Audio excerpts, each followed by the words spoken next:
October 16th around noon.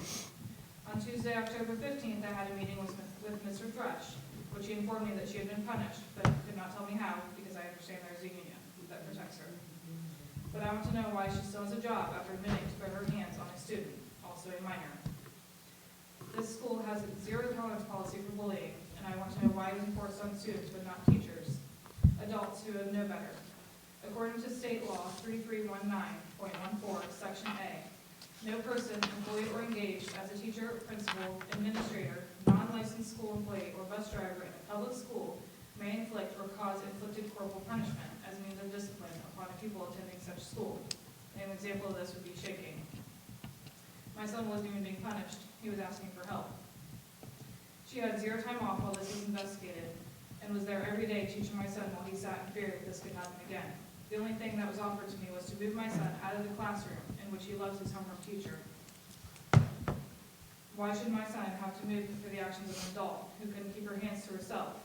I have also requested a copy of an incident report and was given a runaround. I hope this is an issue that we can solve together.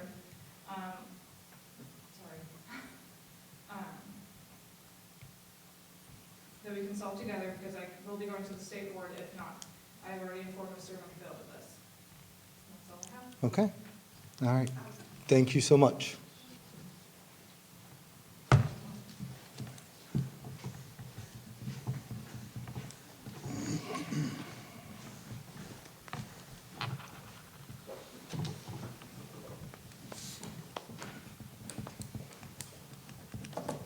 Okay.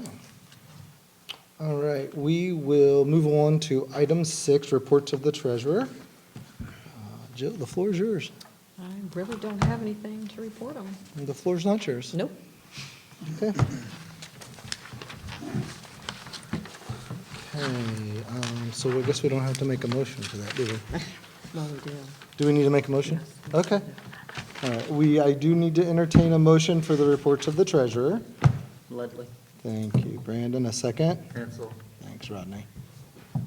With No discussion, I assume. Go ahead and have a no vote. report. Huh? We're voting for no report. Yeah, that's what we're voting for. Officially, no report. No report. That's right. Go ahead and have a vote. Mr. Carmine? Yes.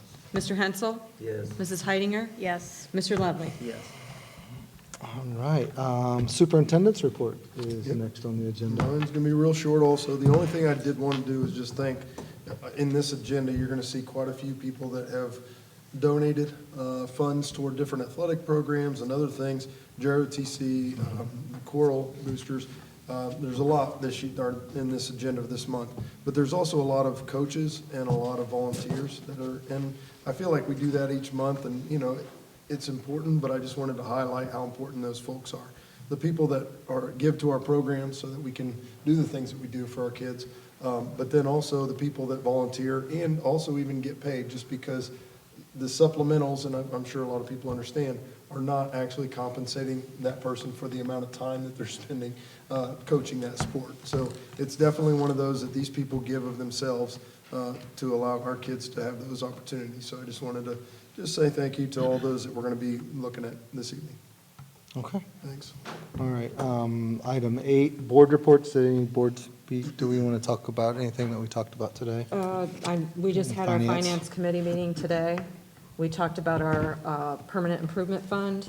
You see a $100,000 transfer on today's agenda, and then I'll probably come back next month because we're having a premium holiday with our insurances, so we'll probably be transferring another $275,000 into the PI fund since we're saving that money on insurance.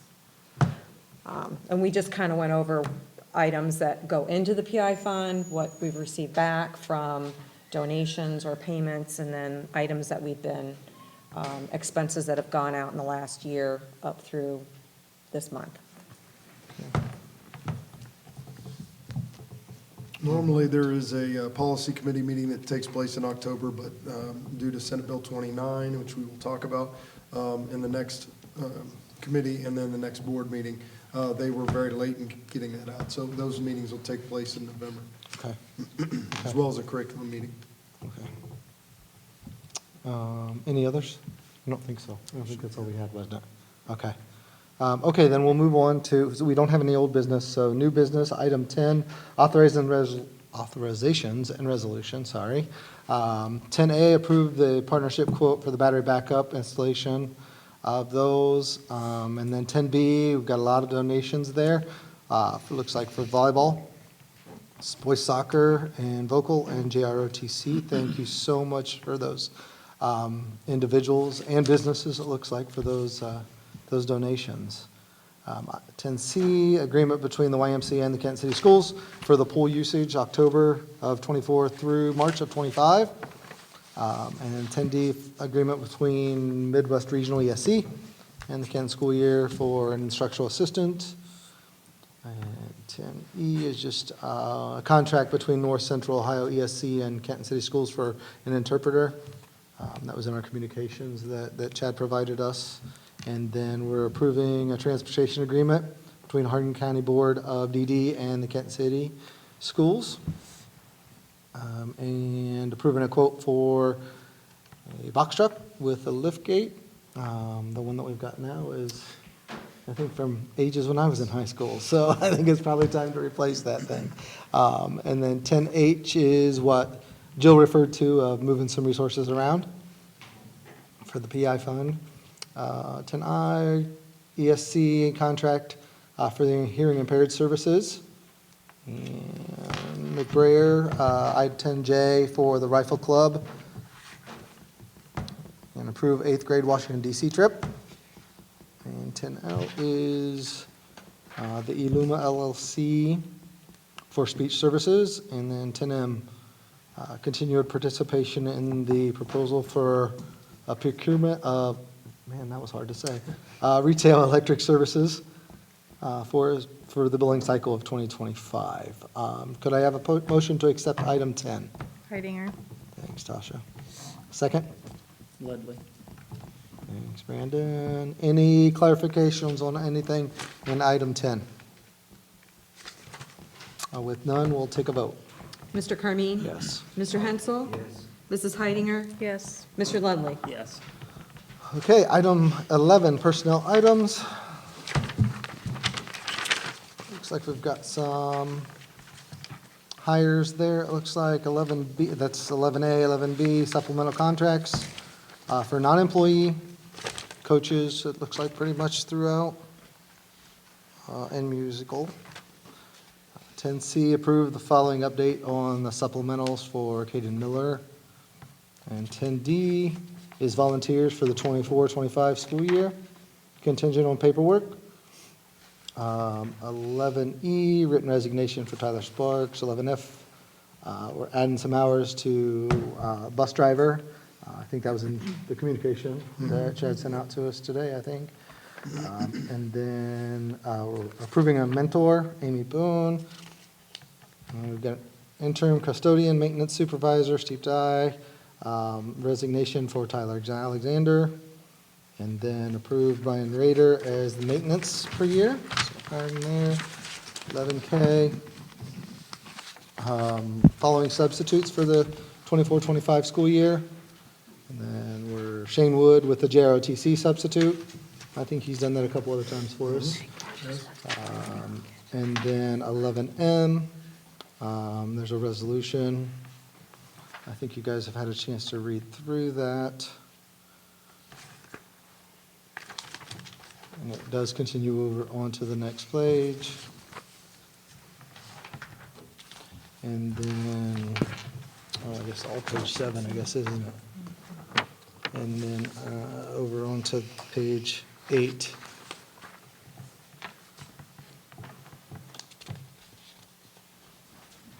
And then with any, could I have a motion to accept item 11? Hensel. Thanks, Rodney. Second? Ledley. Thanks, Brandon. Any discussion, clarifications? None? Okay. That being said, let's take a vote. Mr. Carmine? Yes, ma'am. Mr. Hensel? Yes. Mrs. Heidinger? Yes. Mr. Ludwig? Yes. Okay, and item 12, it is 7:22. That is adjournment. The next regular Board of Education meeting will be held on November 18th, 2024 at 7 PM. Thanks, everyone, for coming. Appreciate it. Justin